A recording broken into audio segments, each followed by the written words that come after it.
위원장님이 말씀하신 둔치 지역에 대해서 우기가 3개월 동안에 우리가 지금 못 쓰게 되죠. 6월부터 9월달까지 6, 7, 8, 6월 15일부터 9월 15일까지인가가 되어 있는 걸로 알고 있습니다. 근데 이번 그 8월 달을 제가 보내면서 참으로 긴장된 날이었습니다만 광명이 잠길 수 있겠다는 생각이 들어요. 그동안은 내가 시의원 도의원으로서 이렇게 심각하리라고 생각은 못했는데 이번 8월 달을 지내면서 계속 그 목감천, 안양천 수위를 확인해 가면서 시의량과 비교를 해가면서 검토를 해본 결과 광명도 적어도 광명 시내도 10년에 한 번 주기로는 찰 수밖에 없겠구나 하는 생각이 들었습니다. 무슨 얘기냐 하면은 목감천이 근본적으로 하폭이 좁습니다. 목감천 상류 지역에서 내린 비가 시의량으로 1시간에 내린 양입니다. 시의량으로 70mm 정도만 내리게 된다면 목감천은 범람의 위기가 올 수 있겠다는 생각이 들어요. 그래서 그러면서 내가 그걸 확인을 해보니까 목감천 설계 자체가 지금 우리가 옛날에 뚝방만 있던 것이 안 돼가지고 차수벽을 설치를 해서 좀 높였지 않습니까? 그게 옛날 목감천은 5년 주기가 안 됐어요. 거의 3년에 한 번씩 넘을 수밖에 없는 그런 주기였습니다만은 차수벽을 설치를 하면서 그게 10년 주기가 넘어선 것 같아요. 그런데 지금은 게리라성 호우가 하도 에리뇨, 나니뇨 현상으로 인해서 비가 숱하게 내려버리기 때문에 상당히 걱정스러운 부분이 있습니다. 그래서 옛날에 목감천 관련돼서 우리 치수 대책이 어떻게 되어 있었냐면은 당초부터 이게 서울시 도시계획 승인을 만들어서 진행하면서 목감천 하폭이 잘못 결정됐던 큰 잘못이 있습니다. 근데 이걸 지금 치울 수 있는 방법은 없어요. 이미 개인적인 땅으로 집들도 다 들어섰가지고. 그래서 목감천을 원천적으로 온다면은 지금보다 배로 넓혀야만 됩니다. 근데 그건 현실적으로 불가능한 것 같아요. 그래서 마지못해서 이제 그 차수벽을 설치했던 것 같아요. 그런데도 문제가 있어요. 그래서 옛날에는 우리 서울시하고 경기도하고 협의를 해서 목감천 상류장에 가림저수지가 있지 않습니까? 가림저수 퍼 올려서 가림저수지에서 다시 신천리를 통해 가지고 은행동에서 실제 서해안으로 바로 빠지는 수로를 만들 계획을 잡았습니다. 근데 그걸 시흥시에서 받을 수가 없어서 시흥시는 안 받았습니다. 그래서 시흥시가 이미 은행동 도시개발이 다 끝나버려 가지고 목감천 상류 지역에다가 그리고 다음 대안이 뭐냐? 홍수 조절지를 만드는 일입니다. 그래서 안양천, 목감천 상류 지역에 아까 220억이라는 말씀을 드린 적이 있는데 아까 인사말 드릴 때 홍수 조절지를 만드는 것이 경기도로부터 계획이 잡혀져 있습니다. 근데 그게 언제 만들어지는지는 저도 모르겠어요. 돈도 상당히 많이 들고 땅값도 비싼 지역들인데 적어도 조절지란 얘기는 이렇습니다. 저수지를 만든다는 얘기예요. 그냥 땅을 파가지고 그리고 평소에는 물을 빼놓고 장마철이 되면 물을 완전히 뺐다가 비가 오게 되면 거기다 담수를 하는 거죠. 그럴 정도로 기본적으로 목감천이 문제점을 안고 있습니다. 우리 주민들도 거기에 대해서 알 건 알아야 되기 때문에 공개를 해버리려고 해요. 옛날 아마 이런 얘기 아마 처음 듣는지도 모르겠습니다. 우리. 그래서 우리 광명도 근본적으로 한계가 있다는 것을 말씀을 드리고 둔치 주차장에 대해서 차량을 통제하는 것은 해야 된다고 보고 있습니다. 근데 다만 3개월 동안에 그냥 차는 못 들어가게 한다 하지만은 사람까지 통제를 할 이유가 있느냐 하는 것은 저희들 연구 검토를 다시 하겠습니다.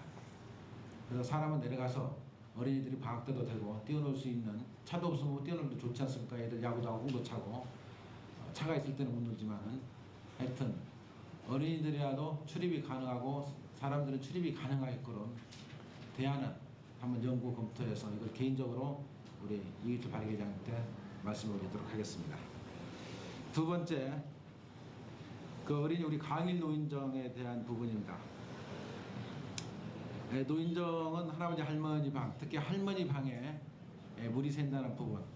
우리 아까 우리 이기철 발의장님께서 위원장님께서 말씀해 주셨습니다. 이건 바로 확인해서 보수토록 하겠습니다. 저도 보수하는 돈이 그렇게 많이 드는 돈은 아닐 거라고 생각이 돼요. 시장이 조금만 관심을 가지면 해줄 수 있는 사항이라고 되기 때문에 우리 통장님 구체적인 내용을 확인해서 네. 우리 시청 가정복지과로 얘기를 해주십시오. 네. 그다음 세 번째, 목감교에 우리 교량을 신설해 달라고 얘기를 했는데 제가 보고를 듣고 알고 있기는 우리 이계철 위원장님은 뭐 다리를 하나 다시 놓는 걸로 요청을 하셨다는데 그건 아닌 거, 그건 보고를 받은 바가 없습니다. 처음 듣는 얘기 같고요. 그 원래 전임 시장이 그렇게 답변하셨는지는 모르겠지만 우리 구체적인 계획은 제가 들은 없습니다. 다만 그 목감교에다가 인도를 설치하는 것은 검토를 한 적이 있습니다. 인도를 설치하는 것은 지금 현재는 목감교에다 인도를 설치하면요 차가 다닐 수가 네, 없어요. 그래서 인도를 그러니까 교량을 넓히느니 따로 하나 다리를 세우겠다고 이렇게 말씀하셨어요. 그렇습니까? 예. 하여튼 그건 저희들이 다시 한번 확인을 해볼게요. 근데 지금 저로서 이런 생각이 듭니다. 목감교가 앞으로 1년 6개월 후만 되면은 차량 통행이 지금의 약 3분의 1 수준을 줍니다. 7호선 지하철이 개통이 되고 나면은 대폭 줄 걸로 예상이 됩니다. 그렇기 때문에 새롭게 다리를 하나 놓는 것이 경제성이 있는 상인지 아닌지 하는 검토를 좀 해봐야 될 것 같습니다. 지금 시작한다 해도 1년 6개월 가깝게 걸리는 거고 그렇게 되면 지금보다 차량이 대폭 줄을 텐데 하는 것이 경제성이 있는지 없는지 사항은 검토를 해보겠습니다. 그리고 우리가 7호선이 개통이 된다면은 광명 교통 여건이 일대 변화를 가져오기 때문에 일단 판단은 좀 검토를 해서 이런 보고를 드리도록 하겠습니다. 그다음 네 번째로 박필희 부회장님께서 그 우리 저쪽 위에 있는 그 한 우리 어린이 공원에 대한 그 축대 붕괴 위험에 대해서 말씀하신 부분 이건 좀 현장 제가 확인을 하겠습니다. 상당히 그 어린 놀이터가 생긴 지 오래되기 때문에 붕괴 위험이 상당히 노후됐기 때문에 좀 보완해야 될 필요성도 있을 수 있다고 저도 생각이 듭니다. 다시 한번 저희들이 내용을 확인을 해서 문제가 있다고 판단되면 이건 어떤 일을 우선해서 이게 붕괴되고 사람이 다치면 안 되니까 우선해서 처리하도록 하고 별 문제가 없으면 없는 대로 말씀을 올릴 거고 문제가 있으면 어떻게 시정 조치를 하겠다는 얘기를 현장과 확인해서 그 대안을 만들어서 올리도록 하겠습니다. 그 다음 오동에 우리 김곤영 우리 주민께서 말씀하신 대림건설에서 한국전력공사가 진행되고 있는 수직구, 전력구에 관련된 얘기에 대한 민원인 것 같습니다. 최근에 그 수직구 공사를 하면서 지금 그게 45m가 들어가야 되는데 약 지금 한 25m 들어갔다는 보고를 받은 바가 있습니다. 이 부분은 지금 대림건설가 주민과의 협의를 관계가 있는데 기본적으로 하여튼 주민이 피해가 있으면 안 됩니다. 그리고 이미 주민이 피해가 발생된 내용이라면은 대림건설에 보상을 당연히 요청해야 하고 보상이 협의가 될 수 있도록 시에서 도와드리겠습니다. 아마 이 내용을 우리 이준희 의원님이 저한테도 제기를 했던 거고 서류적으로도 우리 집단 민원 형태로 진정 형태로 저희 시청에 접수가 된 걸로 알고 있습니다. 우리가 내용을 확인하고 대림건설 측에 지금 이 얘기를 종용 중에 있고 우리 대림건설과 주민과 원만하게 협의가 될 수 있도록 할 뿐만 아니라 더 이상 피해가 가지 않도록 폭파 방법을 좀 더 적게 폭발하고 적은 폭약을 넣어서 처리할 수 있는 대안을 만들도록 행정적 조치를 해가도록 하겠습니다. 또 이 내용도 구체적으로 서면으로 우리 주민들한테 말씀을 올리도록 하겠습니다. 여섯 번째로 우리 도시가스 시공과 관련해서 우리 김우봉 우리 명일 노인장 회장님께서 말씀을 주셨습니다. 참으로 중요한 일입니다. 특히 도시가스 공사와 관련돼서 우리 시민들이 신뢰를 가지지 못하고 있는 것은 사실입니다. 저 역시도 시의원 도인하면서 도시가스에 관련돼서 신뢰를 못했던 것은 사실입니다. 이걸 시정토록 여러 번에 거쳐서 진행을 하고 있습니다만은 다른 시설물과 틀려서 도시가스와 관련된 시설은 잘못되면 상당히 대형 사고로 유발될 가능성이 큽니다. 그래서 어느 시설보다도 도시가스 안전관리는 참으로 강조를 해야 될 부분이고 해야 되는 부분이라고 생각이 들고 시공에서 땅에서 끌어내 가지고 건물 벽에 붙여서 우리 주방이면 주방, 보일러실은 보일러실로 가는 과정에서 문제가 있는데 그게 아마 제가 알기로는 땅에서 꺼내 가지고 건물에 붙어서 올라갈 때 약 90cm인가요? 그 정도는 벽돌로 쌓고 모래를 넣어가지고 보완을 하는 것이 안전한 시공이고 그렇게 하게 돼 있는 걸로 알고 있는데 그게 실질적으로 그렇게 안 돼 있기 때문에 지금 문제를 제기하시는 거거든요. 땅바닥에서 이렇게 되는데 집으로 들어오는 것을 집 안으로 들어와야 되는데 이 바깥에 벽으로 따라가서 집으로 들어왔습니다. 바깥에 벽이라. 예. 근데 거기다가 건물 내벽에서 타고 나오신다는 바깥에 말씀이에요. 이제 예. 도로변, 예. 집이면 도로변에다가 해서 이렇게 해서 집이 들어갔거든요. 예. 그 때문에 이게 차가 툭 건드리는 수가 허다분합니다. 어쨌든 간에 이렇습니다. 이게 그 가스 규정을 좀 안 지키는데 지금 다시 한번 확인을 해보겠습니다만은 하여튼 땅에서 노출이 되는 부분은 90cm까지. 한 다짐없죠. 집에다가 1m가 아니 그러니까 지금 기준이 그런 걸로 해요. 기준이 한 90cm 정도는 이게 땅에서 노출이 되는 부분은 밑에 그 지상면에서 90cm까지는 벽돌로 싸서 넣고 피나물로 왔어요. 예.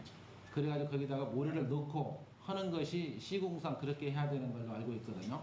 근데 그렇게 아마 하지 않지 않았느냐 하는 생각이 들어요. 그것 때문에 염려가 서로서 말씀하시는 건데 그게 지금 시정 명령이 가능한지를 좀 확인토록 하겠습니다. 그 시설이 또 주민 부담으로 돌아갈 수 있을는지는 모르겠습니다만은 원래 시공하는 방법은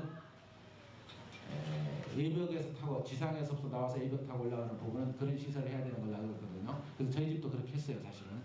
그랬는데 이제 대부분이 그렇게 안 돼 있는 것을 저도 지나가면서 보면 많이 볼 수가 있습니다. 이걸 광명시 전반적으로 좀 검토를 좀 하겠습니다. 뭐야? 구조조정과 더불어 이게 반장 제도가 필요한지요. 지금 네. 저희는 가갖고 반장이 뭐를 하고 있는지를 잘 모르겠어요. 물이 넘치는 이유 중에 하나가 그 원인을 쳐내지 않은 데서 문제가 있지 않냐 싶어요. 예. 바닥이 자꾸 쌓이는.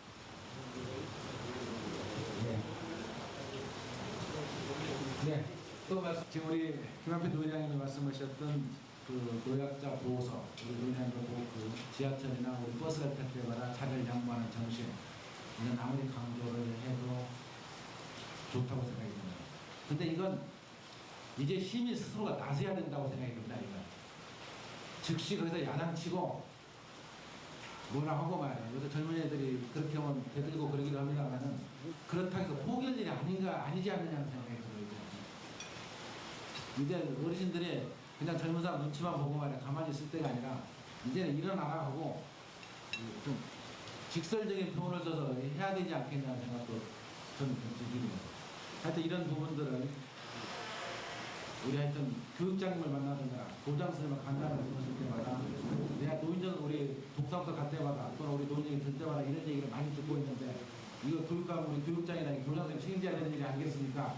라고 말씀을 드리면서 이런 게 좀 지도를 좀 얘기를 계속 교육을 시켜달라는 부탁 말씀을 올리도록 하겠습니다. 그러면 그 예산이 도움이 돼서 계획을 세워서 진행하도록 하겠습니다. 약수도 개발도 이 비상국수 말씀하시는 거, 민원에서 말씀하시는 복합성 준설, 그런 부분도 없잖아 있습니다. 있는데 기본적으로 우리 복감천과 안양천이 왜요? 근데 다들 어디 갔어요? 근무 나갔죠? 아 저희들 그 4명인데 2명은 휴가로 가고 1명은 지금 대대 교육차 가고 1명만 대기하고 있습니다. 입니다. 이런 그 생존해 있는 중소기업 자체도 이와 같은 것이 동시 진행 IMF 이전보다도 더 흥청망청되는 그러한 면이 정치도 없는 거고 또 대기업도 없는 거고 그러는 상황에서 나라는 어디에 고맙습니다. 특히 바쁜 일정을 미루시고 토론에 참석해 주신 우리 김건천 시의회 의장님과 우리 의원님께도 감사를 드립니다. 그리고 오늘 이 주제 기조발제자로 경기 침체가 계속되고 대기업 고용노동 등 실업 증가 요인이 계속되면서 당분간 높은 실업률이 정부와 기업 그리고 온 국민이 함께 해결해야 할 가장 중요한 현안 과제인 것이 질문이었습니다. 이러한 실업 문제가 자세가 지녀야 되겠습니다. 시민운동 차원의 국난 극복 계기를 모색해야 한다고 생각합니다. 이러한 의미에서 오늘 경제 희생과 실업 문제 해결을 한 주제를 가지고 시민 대토론을 개최하게 된 것은 큰 의미가 있고 바람직한 일입니다. 분들은요 순서지 하단에 질의 메모란이 있습니다. 거기에 그러면 먼저 IMF 경제 위기의 원인과 지방자치단체의 극복 방향이라고 하는 주제로 그리고 기조발제 두 번째 경제 위기 극복을 위한 기초지방단체의 그리고 여러 의원님들 그리고 우리 각계각층의 그 시민사회의 뿌리를 받고 있는 여러분들이 다 함께 모여서 우리 광명시에서 나눠지는 여러 가지 얘기가 실제 시정에 반영돼서 시민 생활을 향상하는 데 도움이 되기를. 하지만 간단하게 기왕에 제시되었던 주제였기 때문에 간단하게 몇 말씀만 드리면은 이렇게 저는 평가를 할 수 있다고 하는데 그거는 우리가 외환 위기를 맞아서 국가가 있습니다. 그리고 그 원인은 한마디로 말씀드려서 각각 조금 더 구체적으로 말씀드리면은 구체적으로 저희가 IMF로부터 구제금융을 받는 과정에서 기업과 금융 그리고 공공부문 그리고 노동부문의 구조조정 외환의 위기는 넘겼다고 이렇게 저희 스스로가 판단을 할 수가 있을 것 같습니다. 근데 앞서 그런 경제 환경의 불확실성 속에 살아가고 있고요. 기업들도 투자활동화가 자칫 경기 부양론으로만 비치는 것은 저는 극도로 경계를 해야 된다고 생각을 합니다. 특히 그런 경기 부양이라고 하는 것에 우선 첫 번째로 외국의 여러 많은 투자자나 외국의 시민들이 저희 국가에 대한 신인도를 신뢰도가 다시 한번 떨어져 이번에 철폐하지 못한 상태에서 즉 철저한 개혁으로 이어가지 못한 상태에서 다시 과거의 그런 체질과 패러다임으로 돌아간다면은 결코 우리 경제가 생각이 됩니다. 그래서 보다 구체적인 얘기에 들어가기 전에 그것이 가지는 어떤 원칙을 한번 살펴볼 수 있을 것 같습니다. 이를 꽃피울 수 있는 그런 자리라고 저는 믿고 있습니다. 이렇게 시정을 직접 책임지고 있는 담당자나 실무자들뿐만 아니라 보탬이 되었으면 하는 생각이 듭니다. 그러니까 앞에서 발표하신 김재호 박사님 같은 경우에는 수원시의 구체적인 어떤 사례를 들어가면서 구체적인 내용을 갖고 한번 지역경제 문제 해결을 위한 민관협의기구가 발족되었는데요. 그 명칭이 경제살리기 수원시가 증폭이 되었고 그로 인해서 환율 급등이라든가 그 대폭적인 주가 폭락이 이어지면서 우리나라인데 그리고 또 한편에서는 그 중앙에서는 중앙노사정위원회가 출범된 상태였었고요. 그리고 우리 평택 지역으로 제조업체들이 이전하는 현상들이 이제 뚜렷이 나타나가 그런 게 커다란 주제였었는데 그 당시에 그 지역경제 전문가 내지는 시민단체의 그 대표들 구체적인 의의를 살펴보면요. 경제위기 극복을 위한 지역 내의 어떤 그 의견 집중 틀을 마련을 했고요. 그다음에 중앙 그 노사정위원회의 합의 정신을 지역 수준에서 뭐 지역 단위의 노사정위원회를 한번 만들어보자라는 안들이 이제 나왔었고요. 그다음에 이제 중요한 거는 그 동안에 이제 반주도였다고 생각하는 광명 시민단체 협의회와 그다음에 한빛방송이 공동으로 토론회를 개최하게 된 것을 시민단체를 대표해서 진심으로 감사드립니다. 경에 맞지 않는 초긴축 정책의 문제점을 처음으로 자인하고 경기 부양 및 투자 촉진을 위한 자율성을 중요한 것은 우리가 시민들과 관과 그다음에 모든 경제 주체인 중소상 특별히 지난 8월 27일 날 광명에서는 시장 관사를 오늘 이 자리에 이를 극복하고자 각계각층의 의견과 지혜를 모으기 위해 토론회 개최한 것을 그 의의가 매우 크다고 하겠습니다. 이루고 있으며 구직 등록자 수는 2,000명을 도모하기 위해서 공익성이 높은 생산적 업무에 이들을 각국이 세계 분야 11개 사업에 1일 1,576명을 투입. 사전에 치밀한 계획이 없이 추진하다 보니 많은 문제점이 도출되었다고 봅니다. 공공근로사업의 당초 취지는 CD는 것으로 알고 있는데 그렇게 시행되지 못하고 있는 것 같습니다. 그래서 아까 우리 박준철 위원장님께서도 지적했듯이 기회가 부여되지 못하고 있습니다. 그래서 중고령층 분야자가 많이 참여하고 기현상이 나타나고 기존 실시하고 있는 취업 외에는 25,000원 기준으로 너무 낮은 그런 책정이 되고 그걸로 인하여 우리 광명의 그 소화권, 상권을 가진 분들 하한권, 철상권 제2의 그 민선시장을 2기 민선시장을 맞이하여 우리 백지연 시장께서는 광명시의 그 상당히 그 경제인들에 대해서 그 상당히 그 은행 여신의 어려움을 겪고 있습니다. 그런데 지금 이 자리에 좀 발제 나왔습니다. 좀 아쉬움이 있다면은 기아자동차가 2시간 동안에 광명시 중앙에서 얼마나만큼 먼저 저는 기아자동차 상황을 좀 설명을 드리고요. 기아자동차 상황들은 여기까지 많은 그 지역으로 저희가 나와 생각이거든요. 그러니까 제가 생각하기에 그 녹지가 이미 조성되어 있는 상태에서는 다른 시나 그 도에서 할 수 없는 그 녹지를 이용한 다른 경제 부양책을 써야 되지 않을까. 기업 뭐라 그래야 되까 창출을 해야 되지 그런 것을 만들어내야 되지 않을까라는 생각을 하게 되는데요. 그 아까 공단 조성 얘기도 하시고 그래서 사업 정주는 귀한 4년 동안 자유민주주의 수호활동에 공태를 드립니다. 정 김병순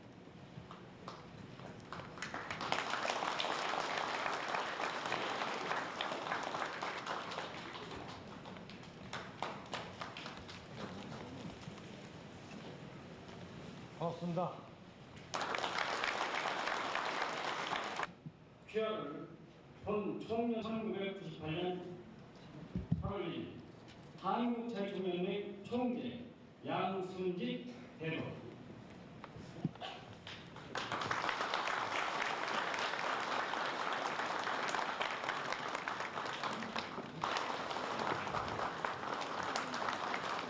고지회장님이 김두영 신임지부장님께 광명시 지부기를 인계해 드리겠습니다.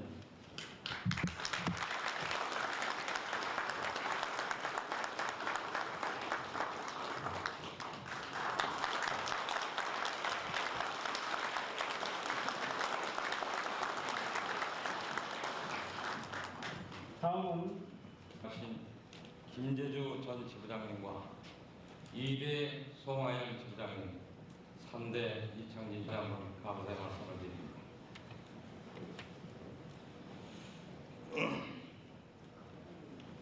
그리고 경기도 한국자유총연맹 경기도 지회장님으로 계시시로 멀리 수원에서 여가장 참석을 하였습니다. 그리고 광명시장으로 취임하시면서 행정업무에 바쁘신 우리 백진도 바쁘신 데 참석해 주셨고 우리 도의원 세분 그리고 광명시 내민 여러분들이 감사의 말씀을 드리면서 또 특히 시장님 우리 제자님에게 제가 이 자리에서 간곡하게 부탁을 드리고 싶은 것은 저 분단된 국가로서 첫째는 안보의식이 추천해야 된다는 것을 보통 우리는 모든 안보의식에 대한 다른 시민 단체와는 달리 국가의 힘을 뒷받침하는 대중 조직으로서 조직 내 민주화와 국민들로부터 신뢰와 참여의 바람을 일으킬 수 있는 열려있는 조직으로 거듭나야 한다고 강조하셨습니다. 그래서 발상에 나아가겠습니다. 둘째, 사회안전에 치는 각종 불법 시위, 학생운동 세력의 반체제 공유 시위를 가덕운동 활동을 위해서 민주시민으로 승화시키기로 살아가는 공동체 의식이 절대로 요구되고 있는 바 한국자유총연맹은 시민의 기본적인 생존 역할을 맡아야 할 것입니다. 존경하는 회원 여러분, 그동안 침체되었던 우리 광명시 지부에 새로운 활력을 불어넣어 적극 동참합시다. 아무쪼록 오늘의 취임 행사를 계기로 한국자유총연맹이 더욱 활성화되고 성숙된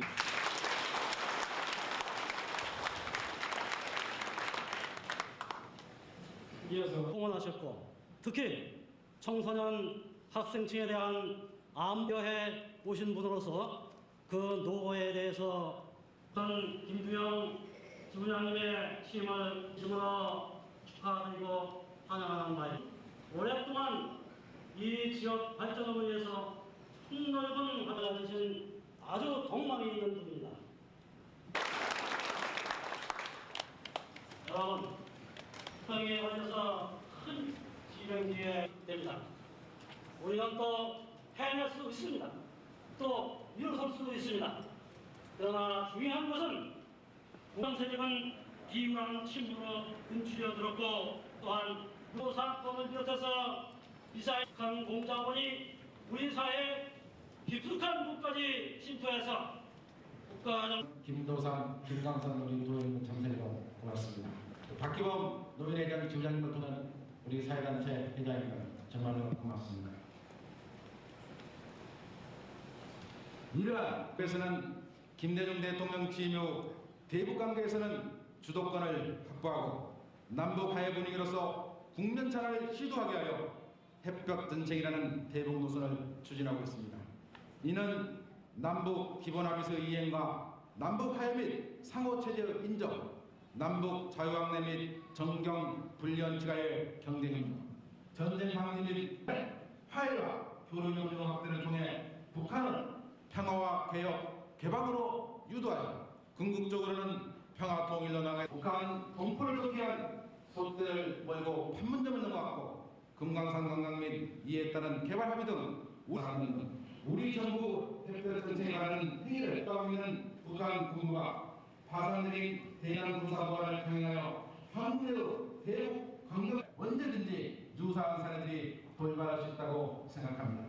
그러므로 이러한 사건들에 대한 단기적인 대응보다는 군사 안보적 차원에서 철저한 대응과 지속적인 대북 정책 기조를 이뤄 북한의 도발과 책동이 지루하다 하더라도 적극적인 대응 태세와 현연한 의지로 대처해 나갈 것으로 판단됩니다. 존경하는 우리 자유총량 개혁과 화우 정신으로 위기를 극복하고자 최선의 노력을 다하고 있습니다. 또 지난 8.15 광복절을 통해서 제2의 건국을 선언하시고 우리의 양대축인 시장경제와 자유민주주의 안성을 위해 총체적 역할이 크다고 생각합니다. 시민의 동참은 인식 전환에서부터 이루어져야 할 것으로 확신하고 있습니다. 역할이 매우 중요하다고 할 것입니다. 협력 정책과 앞당기는 촉진대가 될 것이라고 확신합니다. 자유민주주의 이념의 수호에 앞장서고 민족의 동질성을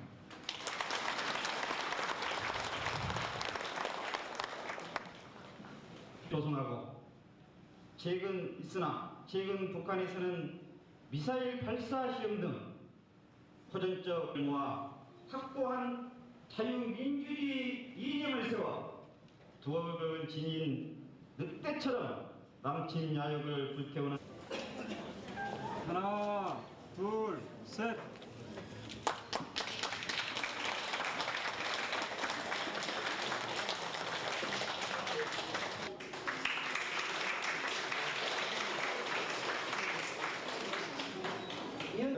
누구나 올 수가 있습니다. 사실은 광명마다 철학이 7만 대가 되는 어떤 뜻을 풀어서 자기가 더 정진하셔서 더 좋은 작품들이 제 사회사에 계속 출품하셔서 여러분들은 그리고 우리 광명 시민들이 즐거움을 갖고 항상 활력을 할 수 있도록 이런 만남을 이 그림 보고 이게 전부 우리 장애인들 작품인가 좀 의아하고 그래서 물어봤어요. 그런 조건을 가지고 있지만은 인간이 가진 능력에 있어서는 우리 장애인이 절대로 뒤질 것이 없고 오히려 어떤 면에서 중에서도 장애인 복지정책에 중점을 두고 있습니다. 공교롭게 우리도 선진국 못지않게 그렇게 좀